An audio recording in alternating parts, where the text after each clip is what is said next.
morning students, welcome to your online classes. Class 3rd, this is the video about the subject of Hindi and I am your Hindi teacher Aparna Dubey. इस subject में यहाँ पे आपने 2 lessons cover कर लिए हैं और आज हम शुरू करेंगे 3rd लेसन और आपका 3rd लेसन है मेरा देश मेरी जान। ठीक है, तो चलिए इसको शुरू करते हैं। I hope you all have this book. आप सभी के पास उम्मीद करती हूँ ये बुक होगी और आप घर में भी पढ़ रहे होंगे। तो चलिए थोड़ा समझाती हूँ और आप इसको समझिए। Please use earphones to hear properly and understanding, better understanding. Okay, let's start. Please open the page number 11 and be concentrate. यहाँ मेरा देश मेरी जान के लिए बात हो रही है, अपने देश के बारे में बात हो रही है। मेरा जन्म एवं पालन पोषण भारत के एक गांव में हुआ। मैं अपने गांव के लोगों का सम्मान करता हूँ। मेरे गांव के लोग भी मुझे स्नेह करते हैं। मुझे अपने गांव से बहुत प्यार है। एक व्यक्ति है, एक बच्चा है, कोई भी है, वो अपने बारे में बता रहे हैं कि उसका जन्म जो है भारत में हुआ है और एक गांव में हुआ है और गांव के लोगों का वो बहुत सम्मान करता है। करना ही चाहिए। अपने आस पड़ोस इन लोगों को प्रेम सम्मान आदर देना ही चाहिए और जब आप किसी को सम्मान देते हैं तो बदले में भी आपको प्रेम आदर सम्मान मिलता है। वो कहता है कि मुझे अपने गांव से बहुत प्यार है। तो अपनी मदर एंड अपनी मातृभूमि से सभी को प्यार प्रेम होना ही चाहिए। मैं बड़ा होने पर सोचने लगा कि अपने देश के लिए क्या कर सकता हूँ। मैं एक बड़ा वैज्ञानिक अपने आविष्कार से देश के विकास में योगदान कर सकता हूँ। एक धनी व्यक्ति अपने धन को देश के विकास कार्यों में लगाकर देश की उन्नति में सहयोग देता है। एक विद्वान व्यक्ति अपने देश के बच्चों को पढ़ा लिखा कर ज्ञानवान बना सकता है। लेकिन मेरे जैसा साधारण व्यक्ति अपने भरण पोषण व जीविका की चिंता में लगा रहता है। यहाँ भरण पोषण मतलब होता है परिवार के खाने पानी का इंतज़ाम करना और जीविका मतलब कमाने का साधन। वो केवल अपने परिवार के पालन पोषण के बारे में सोचता है, लेकिन वो चाहकर भी अपने देश के लिए क्या कर सकता है। जिस व्यक्ति ने इस बात को उठाया है वो व्यक्ति एक सामान्य घर का है, गरीब घर का है। तो उसको ये लगता है कि अगर मैं बहुत धनी होता तो अपने देश के लिए धन लगा करके कोई आविष्कार कर देता, उससे देश का कुछ भला हो जाता। अगर मैं बहुत विद्वान होता तो बच्चों को पढ़ाता लिखाता और शिक्षा के माध्यम से मैं कुछ योगदान दे पाता। लेकिन उसका सोचना है कि मैं इतना साधारण इंसान हूँ, मैं बहुत अधिक धनी भी नहीं हूँ, बहुत विद्वान भी नहीं हूँ, बहुत बड़ा वैज्ञानिक भी नहीं हूँ कि कोई आविष्कार कर सकूँ। तो उसको ऐसे मन में आता है कि वो अपने देश के लिए क्या कर सकता है। लेकिन ऐसा नहीं है। एक छोटे से छोटा इंसान भी अपने छोटे छोटे कार्यों से भी अपने देश में उसके सम्मान के लिए, अपने देश के लिए योगदान कर सकता है। और इस चीज़ को समझने के लिए एक कहानी सुनिए। हमारे देश के महान संत स्वामी राम तीर्थ एक बार अमेरिका गए। जो स्वामी राम तीर्थ हैं वो विवेकानंद के गुरुजी थे। विवेकानंद एक महान विद्वान व्यक्ति थे। तो एक बार वो अमेरिका गए। अमेरिका में वे रेल से यात्रा कर रहे थे। उन दिनों अन्न के बजाय फल ही उनका भोजन था। वो अन्न का प्रयोग नहीं करते थे खाने के लिए, वो फल खा करके रहते थे। इस दौरान एक दिन उन्हें खाने को कोई फल नहीं मिला। तब उन्होंने कहा, संभवतः अमेरिका में अच्छे फल नहीं मिलते। तो उस समय वो अमेरिका में थे और बाई चांस ऐसा हुआ कि उन्हें दिन भर कोई फ्रूट्स नहीं मिले। तो उनके मुँह से निकला या उन्होंने बोला कि लगता है कि अमेरिका में अच्छे फल नहीं मिलते। प्लेटफॉर्म पर एक अमेरिकी युवक खड़ा था। वह अपनी पत्नी को रेलगाड़ी में बैठाने के लिए आया था। स्वामी जी का शब्द उसने सुना और सुनते ही वो भाग कर गया और दूर से एक टोकरी में ताज़े फल लेकर के आया। टोकरी में लाए हुए ताज़े फल उसने स्वामी जी को भेंट कर दिए, उनको गिफ्ट दिए। स्वामी जी ने उन फलों का मूल्य पूछा तो उसने बोला, स्वामी जी, इसका मूल्य सिर्फ इतना है कि आप अपने देश में जाकर किसी से भी ये मत कहिएगा कि अमेरिका में अच्छे फल नहीं मिलते।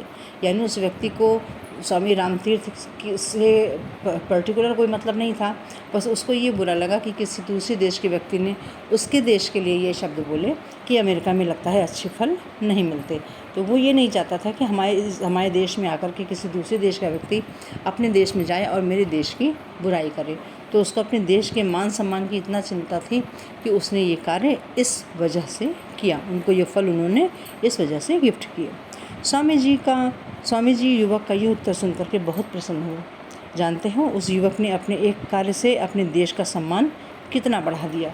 उस युवक ने एक छोटा सा ही कार्य किया, उनको उन्होंने फल भेंट किया, लेकिन आप सोच सकते हैं कि ऐसे कार्य के बाद जब कोई व्यक्ति अपने देश में वापस लौटता है तो इस कहानी को, इस किस्से को कितनी जगह उसने बताया होगा, कितनी जगह इसकी बातें की होंगी। इससे ये पता चलता है कि वहाँ के नागरिक कितने अपने देश के मान सम्मान के प्रति कितने सजग हैं।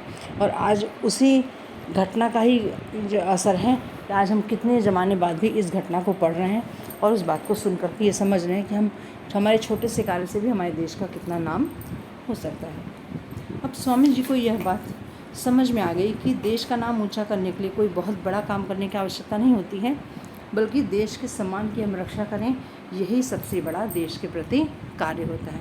ये कोई ज़रूरी नहीं कि आप बहुत पैसे खर्च करें, बहुत बड़े आविष्कार करें, बहुत बड़े विद्वान बने, डॉक्टर बने, इंजीनियर बने, वैज्ञानिक बने। आप छोटे छोटे कृत्यों से भी अपने देश का नाम रोशन कर सकते हैं, उसके सम्मान को बनाए रखकर। अब इसी तरह से आप एक दूसरी कहानी भी सुनिए, इसको सुनकर पढ़ करके भी आपको भी समझ में आएगा कि इस तरह से भी कार्य किए जाते हैं। एक दूसरे देश का युवक अमेरिका में शिक्षा प्राप्त करने के लिए आया। एक दिन वह युवक अमेरिका के सरकारी पुस्तकालय में एक पुस्तक पढ़ने के लिए लाया। पुस्तकालय यानी लाइब्रेरी होती है ना, तो लाइब्रेरी में एक आदमी गया पढ़ने के लिए और वहाँ से वो एक बुक को लेकर के अपने घर आया पढ़ने के लिए। इस पुस्तक में कुछ दुर्लभ चित्र थे। दुर्लभ यानी कुछ ऐसे फ़ोटोज़ थे जो बड़ी रेयर दिखाई देते हैं, बड़ी मुश्किल से मिलते हैं। युवक ने वे चित्र फाड़ कर अपने पास रख लिया और जब वो पुस्तक वापस करने गया तो वहाँ पुस्तकालय अध्यक्ष ने जब उस पुस्तक को चेक किया तो पेज नंबर से उसकी चोरी पकड़ी गई। उस विद्यार्थी को अमेरिका से बाहर निकाल दिया गया और पुस्तकालय के बाहर, लाइब्रेरी के बाहर बोर्ड लिख दिया गया कि उस देश का कोई विद्यार्थी इस पुस्तकालय में प्रवेश नहीं करेगा। यानी एक दूसरे देश का बच्चा आया था, लड़का आया था, वो उस अमेरिका की एक लाइब्रेरी में पढ़ने आया और उसने इस तरह का काम किया कि वहाँ की लाइब्रेरी से पुस्तक फाड़ लिया और अब उस आदमी के, एक व्यक्ति के इस कार्य की वजह से वहाँ पे ये लिख दिया गया कि वो व्यक्ति जिस देश का था, ये लिख दिया गया कि अब इस देश के किसी भी नागरिक को इस लाइब्रेरी में आने की परमिशन नहीं है। इस युवक ने अपने देश के मस्तक पर कलम का टीका लगा दिया। इस तरह से एक व्यक्ति के इस कार्य ने उस देश का जो नाम लिख दिया गया उसके ऊपर सदा के लिए, सारे बाकी देश के किसी भी वासी के लिए उसने क्या कर दिया, एक असम्माननीय कार्य किया। इस पाठ में दी गई दोनों घटनाओं से पता चलता है कि हम अपने कार्य एवं व्यवहार से देश का सम्मान बढ़ा भी सकते हैं और घटा भी सकते हैं। मैं अपने देश का नागरिक हूँ, मैं अपना ही देश हूँ। मैं और मेरा देश दो अलग अलग चीज़ें नहीं हैं। हम अपने देश के बारे में सोचते समय दो बातों का हमें विशेष ध्यान रखना चाहिए। हमें देश की प्रतिष्ठा को कभी चोट नहीं पहुंचानी चाहिए।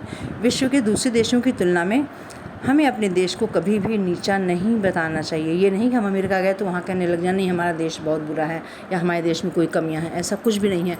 कोई देश ऐसा नहीं होता जहाँ कमियां नहीं होती हैं और अपना देश ही सबसे अच्छा होता है। इस तरह से बातों के देशों को अगर आप अपने देश के विरुद्ध ही कोई बातें करते हैं, ऐसे आपके साथ साथ आपके देश के सम्मान को भी ठेस पहुंचती है। विशेष रूप से हम जहाँ रहते हैं, जिस देश में रहते हैं, जहाँ का खाना पीना, हवा वायु चीज़ों से हम जिंदा रहते हैं, इनकी बुराई हमें कहीं ही कभी भी नहीं करनी चाहिए। मातृभूमि से बढ़कर के कुछ भी नहीं है। अपने देश के सौंदर्य की रक्षा करनी चाहिए। सौंदर्य मतलब साफ़ सफाई, वहाँ गंदगी नहीं करना। अगर कोई ऐसा कुछ नहीं कर देना कि देख के कुछ और गंदी लगे, कर सकते हो तो अच्छा करना चाहिए। हम ये सोचें कि क्या हम केला खाकर छिलका रास्ते में फेंक देते हैं? हाँ, क्या हम अपने घर का कूड़ा खाकर बाहर फेंक देते हैं? क्या हम मुंह से गंदे शब्द निकालते हैं? अगर आप इस तरह के कोई कार्य करते हैं तो यकीन जानिए कि ये अपने देश के संग गलत व्यवहार करते हैं। ऐसा करने से आप अपने देश के सौंदर्य को धूमिल करते हैं, गंदा करते हैं। देश के प्रत्येक नागरिक का यह कर्तव्य है कि वो अपने देश पर गर्व का अनुभव करे और देश की उन्नति के उपायों को अपनाकर देश की उन्नति में भागीदार बने। ठीक है बच्चों, तो इससे आपने सीखा कि हमारे देश का सम्मान हमारे व्यवहार एवं कार्यों पर निर्भर करता है। हम जैसा व्यवहार करते हैं, जैसा कार्य करते हैं, इसी तरह से हमारे देश के प्रति लोगों का नज़रिया बनता है। तो ये था आपका लेसन। इसको फिर से पढ़िएगा, सुनिएगा, इस वीडियो को 2-3 बार सुनिएगा। आगे की एक्सरसाइज, क्वेश्चन आंसर, इन सब चीज़ों के लिए अगले वीडियो का वेट कीजिए। तब तक के लिए take care and good bye.